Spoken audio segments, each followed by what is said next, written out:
Lines with your hosts, Cindy Gomez-Schempp and Duke Gomez-Schempp. You're listening to 88.1 FM, KPPPLP, Fargo Moorhead, where we are adding local color to your airwaves. Tonight, we'll be talking about Sin Fronteras.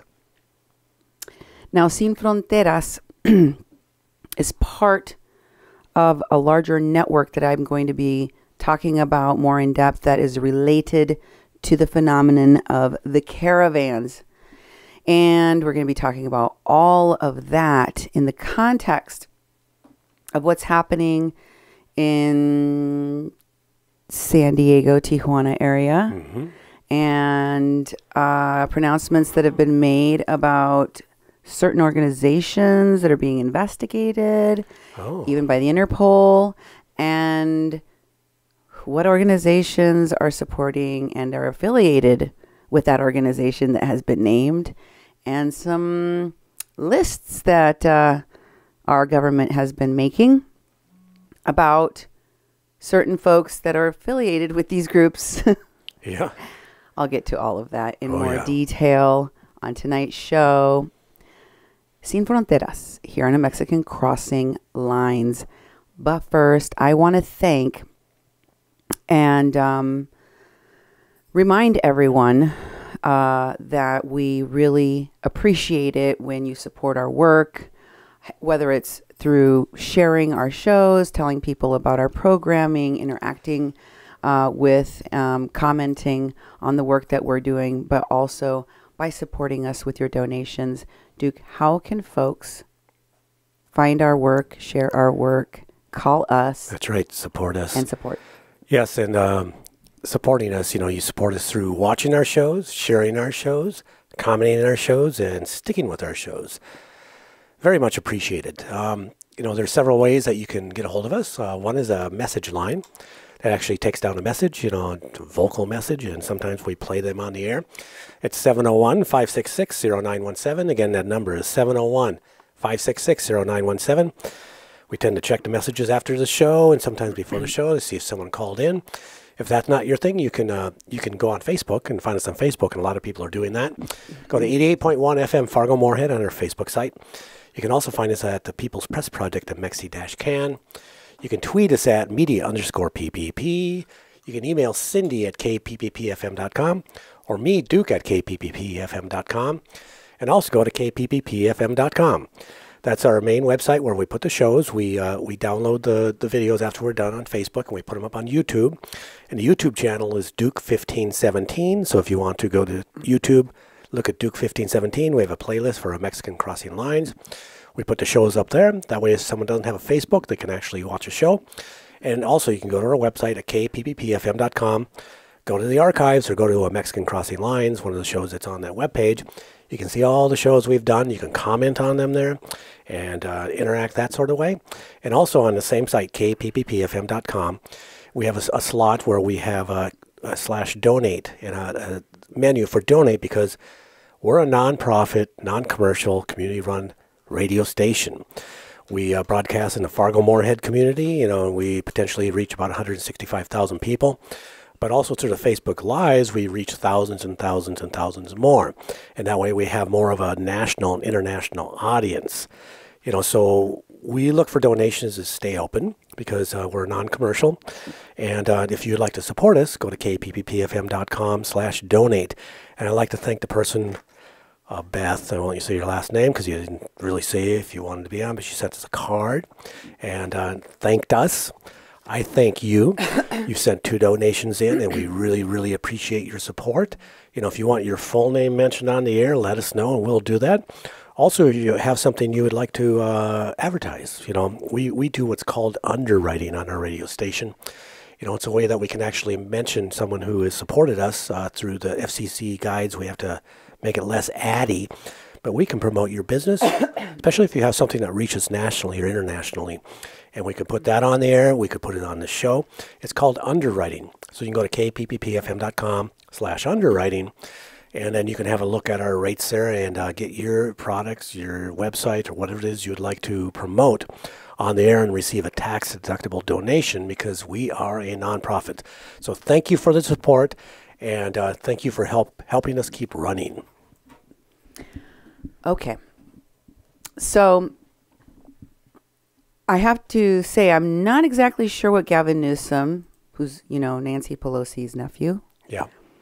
And the governor of California, who I recently told you all that had set aside $25 million to give to organizations that were going to be housing and providing different services to caravan migrants in California, in San Diego, in that area. Well, he's made a video talking about the difference between what you are hearing in the news, and I'm assuming he's talking about negative things that people are hearing in the news, that is coming from Washington. So I think he's talking about Trump, saying that the stuff you're hearing from Trump about what's going on at the Mexican-U.S. border is very different than what I see here. I'm going to show you that video so you can see what I'm talking about. Let me know what you think he's talking about here. So right here on the Mexican border, you see the Mexican sign right to my left. We're here at San Ysidro, right at one of the busiest crossings in the United States, arguably the busiest crossing, border crossing in the United States. Try to put a different, try to highlight a different story as it relates to what's going on here between Mexico and the United States and the economic vibrancy that is demonstrable here at the border and the trade back and forth into Mexico every day and into the United States every day. American citizens going into Mexico, Mexican citizens coming into California legally on a daily basis. It is a very different story than the one you're hearing out of Washington, D.C. Than the one you're hearing out of Washington. What do you think it means, dude? I don't know. I don't know what's coming out of Washington. I don't see much coming out of Washington. But I think he's trying to say there are people coming into the country that have legitimate purposes. That they're coming in because it's a very important port of entry. There's so many people that work in the United States. There's so many people that have to go to Mexico for business. And I think he's trying to say that this is a port of entry that is really important, and there's stories to be told that aren't so negative, that there are a bunch of people in the caravan trying to close down the border. That's my first impression, but I don't know what he's talking about coming out of Washington, because I haven't heard anything coming out of Washington at all about this, I'm not sure what they're talking about. Well, I think he's talking about border security, saying a crisis. I think he's talking about whether or not, because I think that, he's talking about Trump saying that there's an emergency, or that he's talking about... I see. You know what I mean? Yeah, he wasn't very good at explaining that. Well, I mean, he's alluding to the fact that this different view, because he makes a point of saying it's very different than what you're hearing out of Washington. Mm-hmm. What I see is very different than what you're hearing out of Washington. What are we hearing out of Washington? We're hearing, if he's talking about Trump, that the president declared an emergency, right? Yep. And the only way, apparently, that we can discuss this topic about the declaration of the emergency or the border wall, the only way you can talk about it is there is an emergency or there isn't an emergency. What is an emergency? What qualifies as an emergency? Who decides? Yeah. What's the law about that? We really can't have a discussion about those things and what is the legal precedent that's been said about how emergencies are declared and what constitutes an emergency. But of course, when people say okay, well, that's never been done before. Well, stuff that happened in the past.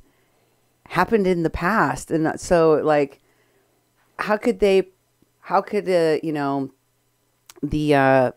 founding fathers, or how could any, older version of America have known what kinds of things would be happening with the technology and the different evolutions of campaigns and movements in the present day. Like, how would we have imagined that? I mean, the law always is changing. The law is always evolving.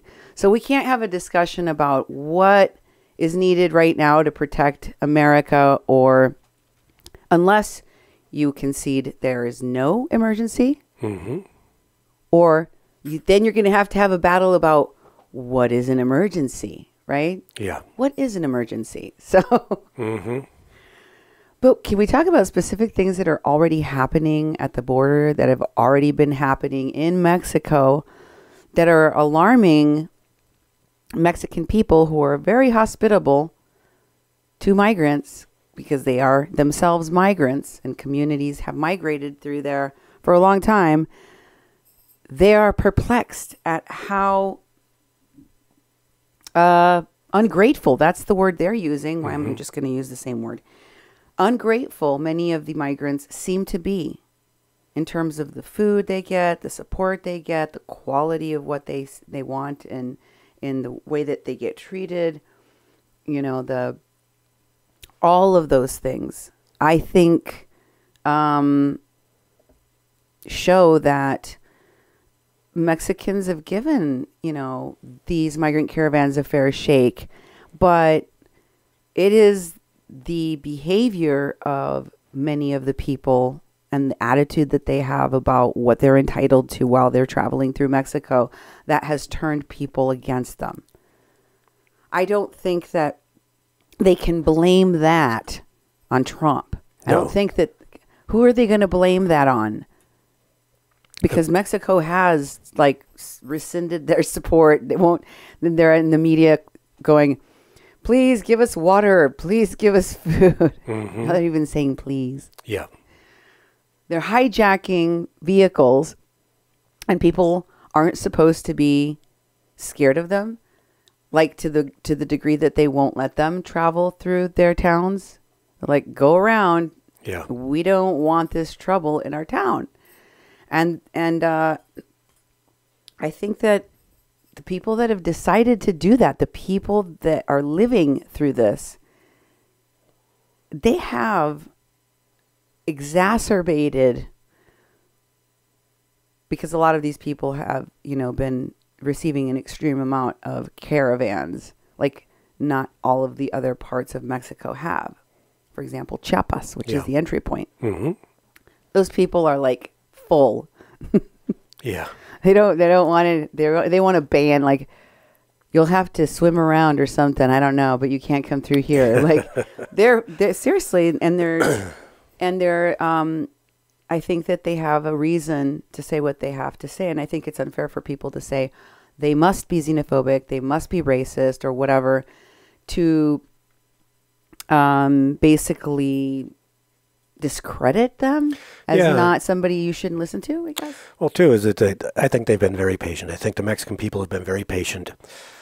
They've spent weeks and months actually helping people in the caravan, but when the caravan goers started doing things that were unacceptable in their communities, and then showed no regard for the culture of the people in the towns that they were based, they started looking like invaders, and people were getting fed up. And they're like, "We're very, very giving people. We're very hospitable people in Mexico." And I've seen that myself from the travels I've done in Mexico. And the folks in the caravan, not all of them, but a lot of them, they've robbed stores, they've taken over streets, they've had parties, they've done all sorts of things that have really disrupted the peace of the communities, and then disregard the donations and the food and complain about the food and waste donations and move on to another community and do the same thing.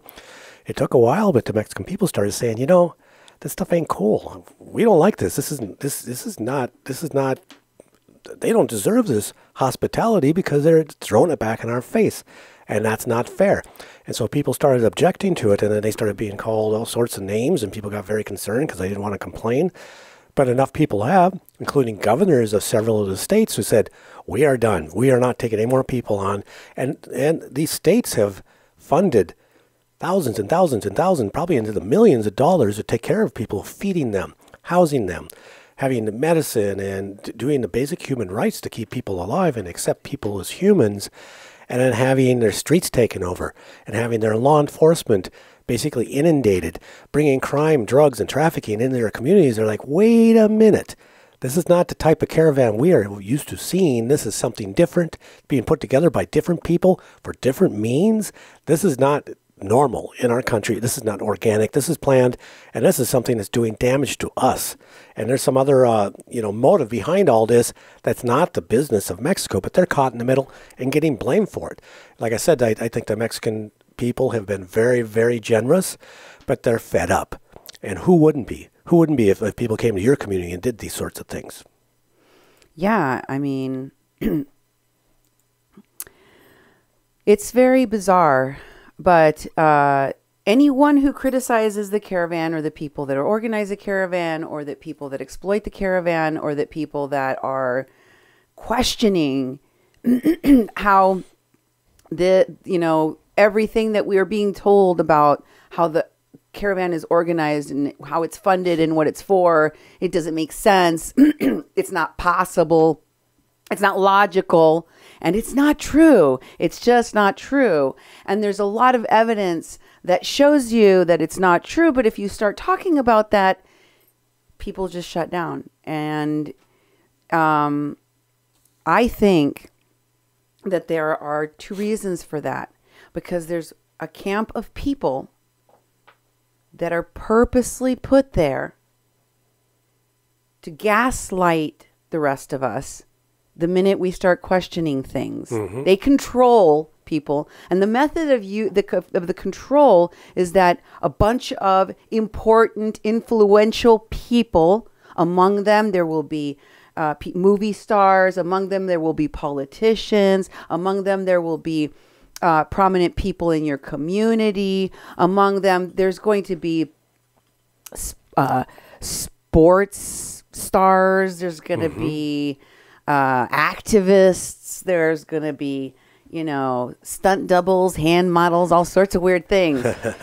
Rappers, you name it. And you're going to think, how can so many people that I know about all feel the same way about this thing I'm kind of on the fence about and don't know too much about?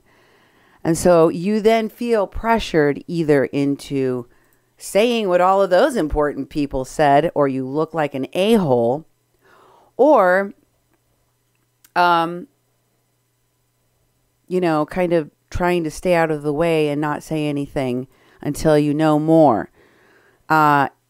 If you're one of those people, the hive mind of this, this control that people have exerted, social control people have exerted over them, is that people will come up and say something. I mean, you've seen these posts on Facebook.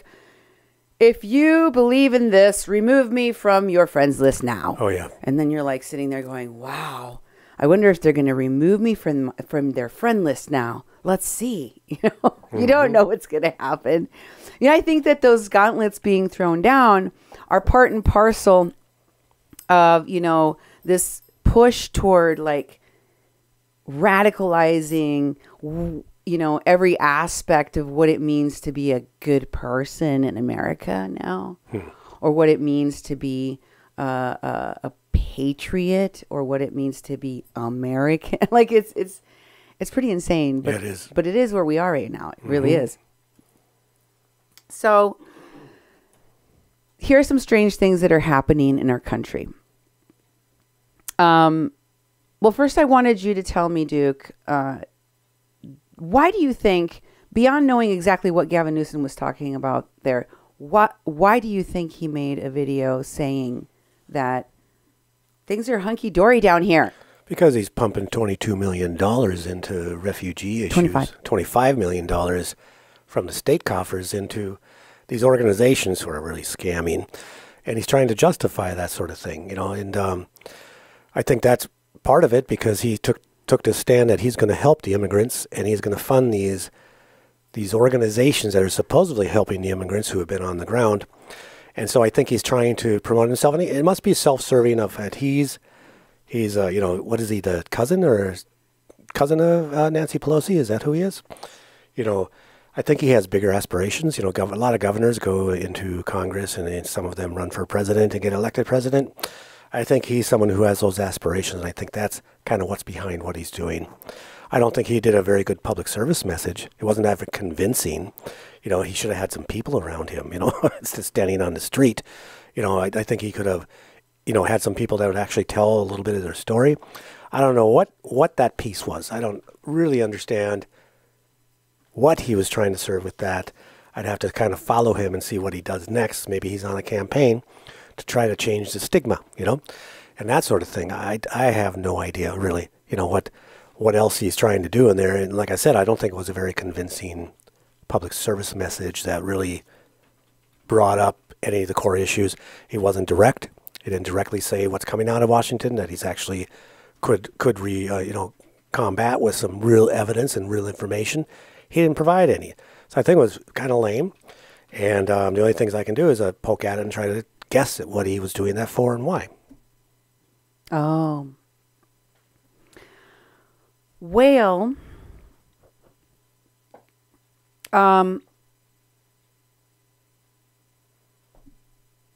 you know,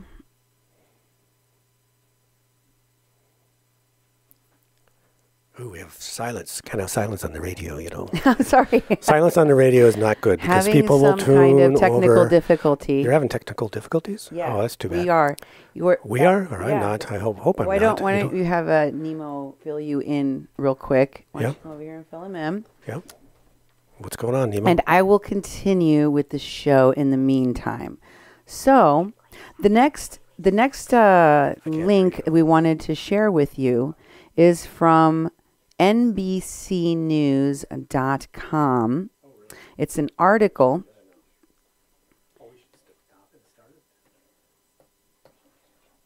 Is that something that you can do? Is that what we need to do? I guess. Okay. Oh, shoot. That stinks. How many minutes? 20 minutes. Dang. I guess if we have to. Yep. I'm sorry, guys. We are having some technical difficulty in-house here, and we need to restart the stream. So please join us back here. Yeah, sorry about that. For part 2. We'll be right back in 2 shakes of a lamb's tail, okay? Sorry about that. Back in a minute.